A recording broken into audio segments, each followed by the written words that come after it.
आजची आपली रेसिपी आहे गुलाबजामुन प्रीमिक्सपासून. आपण रेडीमेड प्रीमिक्सपासून गुलाबजामुन बनवणार आहोत. काही वेळेस प्रीमिक्सपासून ही गुलाबजाम लोकांचे फसतात, तर ते फसू नये आणि परफेक्ट असे हे मस्त असे रसरशीत गुलाबजामुन कसे बनवायचे ते आज आपण पाहणार आहोत. बघूनच तुम्हाला कळलं असेल, एकदम परफेक्ट असे मार्केटमध्ये जसे मिळतात हलवाई स्टाईल गुलाबजामुन आपण घरी बनवलेले आहेत.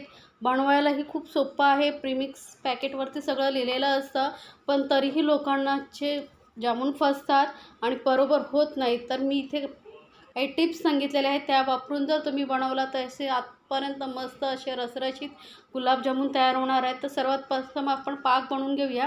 तर इथे मी 400 ग्राम साखर घेतलेली आहे, 1.5 कप. तर इथे बघा 1.5 कप मी पूर्ण साखर घेतलेली आहे.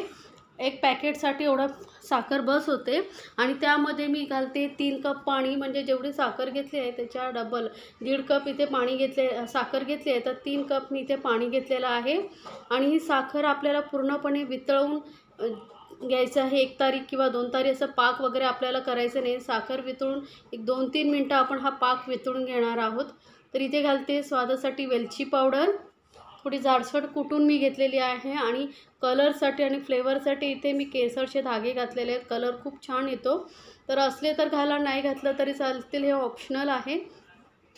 आता साखर पूर्णपणे वितळवून आपल्याला घ्यायची आणि 2-3 मिनटं साखर वितळल्यानंतर पाक उकळून घ्यायचा आहे. एकदम मीडियम फ्लेमवरती आपण हा पाक मग 2 मिनटं उकळून घेणार आहोत. तर साखर बघा आता आपली वितळलेली आहे. कलरही केसरचा खूप छान सुटलेला आहे. आणि आता हे 2-3 मिनटं आपण मस्त अशी मीडियम फ्लेमवरती पाक उकळून घेणार आहोत. आता हा पाक आपला मस्तपैकी उकळलेला गेलेला आहे. गॅस मी बंद करते आणि याला झाकून आपण साईडला ठेवून देऊया. आता आपण गुलाबजाम कसे बनवायचे ते बघणार आहोत. तर इथे मी प्रीमिक्स घेतलेलं आहे, रेडीमेड प्रीमिक्स 200 ग्रामचं आहे. आता हे आपण कसं मळायचं तेही मी तुम्हाला सांगणार आहे. पूर्ण पॅकेट मी इथे खाली करून घेते.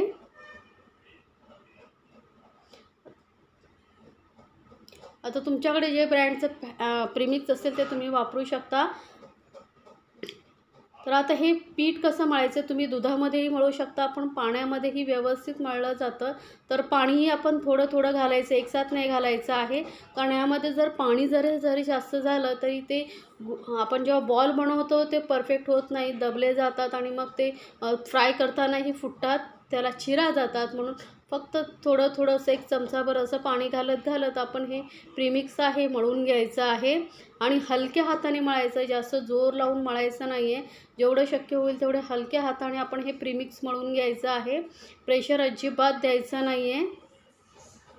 आणि आधी आपण पाण्यामध्येच मळलेलं खूप छान लागतं.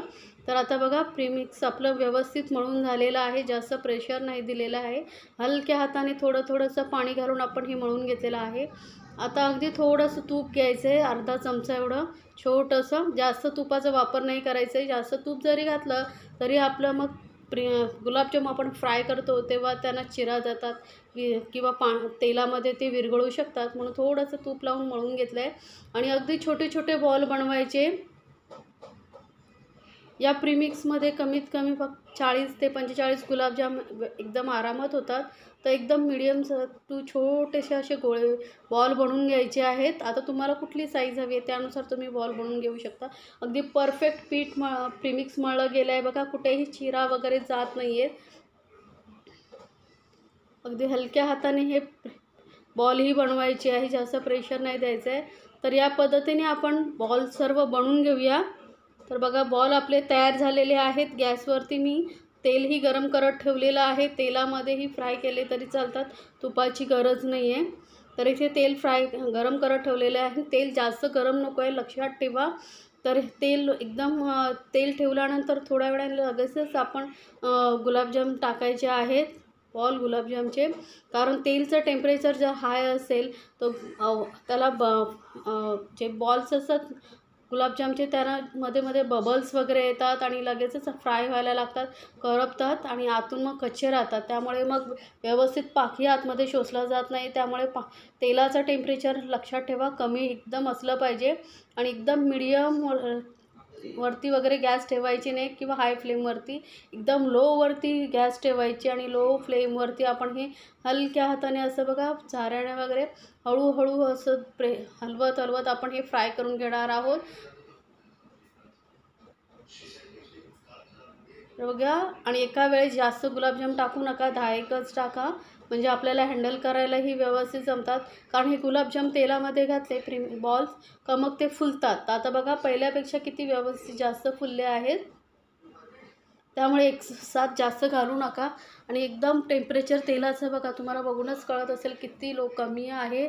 त्यामुळे व्यवस्थित गुलाबजाम फ्राय होतात. बघा कलरही खूप छान आलेला आहे.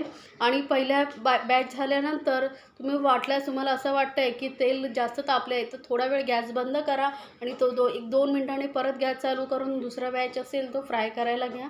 तर कलर बघा किती छान आला आहे. सतत असं मिक्स करत राहायचं आहे आपल्याला, म्हणजे कलर सर्व बाजूने व्यवस्थित येतो. आणि असं मस्त असं सोनेरी ब्राऊन कलर आला की आपण हे गुलाबजाम काढून घेणार आहोत. कलर बघूनच तुम्हाला समजलं असेल किती छान असे हे आपले गुलाबजाम होणार आहेत. बघूनच तोंडाला पाणी सुटेल, आताच खावंसे वाटेल, एवढे मस्त असे हे बॉल्स दिसत आहेत. तर आता तेलामधून काढून घेऊ. आता याच पद्धतीने मी सर्व जे गुलाबजामचे बॉल आहेत ते फ्राय करून घेते. एकदम प्लेन, कुठेही क्रॅक वगैरे गेले नाही, एकदम परफेक्ट असे हे बॉल फ्राय झालेले आहेत. तर हे आता मस्त पाकही चांगला गरम, थोडासा 1 मिनिटभर मी गॅसवरती ठेवून थोडा गरम करून घेतलेला आहे. आणि गरम गरम पाकामध्ये आपण हे बॉल पाकामध्ये सोडून घ्यायचे आहेत. पाक लक्षात ठेवा थोडा गरमच असला पाहिजे, म्हणजे तो व्यवस्थित आतपर्यंत शोषला जातो. तर थोडा पाक थंड झाला असेल तर थोडा गरम करून घ्या. आणि 1 मिनिटभर मी आता ही गॅस चालू केलेली आहे आणि व्यवस्थित सतत मिक्स करत आपण हे बॉल सर्व बाजूने फिरवत राहायचे आहेत, म्हणजे सर्व बाजूने व्यवस्थित पाक शोषला जाईल. आता गॅस बंद करून आपण ह्याला झाकून 1-2-3 तास असंच ठेवून देऊया, म्हणजे पाक व्यवस्थित शोषला जातो. बघा पहिल्यापेक्षा पाक किती शोषून घेऊन पूर्ण गुलाबजाम मस्त असे टम्म फुगले गेले आहेत. पाकही कमी झालेला आहे कारण तो आतमध्ये पर्यंत व्यवस्थित गेलेला आहे. किती परफेक्ट असे हे गुलाबजाम ही बनवलेले आहेत. तर याच पद्धतीने तुम्हीही बनवा आणि मला कमेंटमध्ये सांगायला विसरू नका तुम्हाला हे गुलाबजाम कसे वाटले. मस्त असे रसरशीत गुलाबजाम तयार झालेले आहेत. पॅकेटचे जरी काही लोकांनी गुलाबजाम बनवले तरी ते आतून व्यवस्थित फ्राय होत नाही आणि पाक जो आहे आतपर्यंत शोषला जात नाही. त्यामुळे मी ज्या काही टिप्स सांगितलेल्या आहेत त्या वापरून गुलाबजाम नक्की बनवून बघा आणि मला कमेंट्समध्ये सांगायला विसरू नका तुम्हाला ही गुलाबजामची रेसिपी कशी वाटली. आणि अशा छान छान रेसिपीसाठी चॅनलला सबस्क्राईबही करायला विसरू नका. सोबतच बेल आयकॉनवरतीही क्लिक करा, म्हणजे माझ्या नवीन रेसिपीची नोटिफिकेशन लगेचच तुमच्यापर्यंत पोहोचेल. आणि रेसिपी आवडत असेल तर फ्रेंड सर्कलमध्येही जरूर शेअर करा. आणि मस्त असे गुलाबजाम प्रेमिकचे गुलाबजाम बनवा आणि मस्त असे फॅमिलीसोबत एन्जॉय करा. मी तुम्हाला एक दाखवते. बघा किती रसरशीत असे हे गुलाबजाम आतपर्यंत रस शोषला गेलेला आहे. पाक व्यवस्थित आतपर्यंत पोचलेला आहे. बघा किती पाक गळतोय, एवढा मस्त आतपर्यंत शोषले गेले आहेत. तर नक्की बनवा आणि मस्त असे एन्जॉय करा आपल्या फॅमिलीसोबत. मस्त असे रस्सेदार एकदम रसरशीत गुलाबजाम.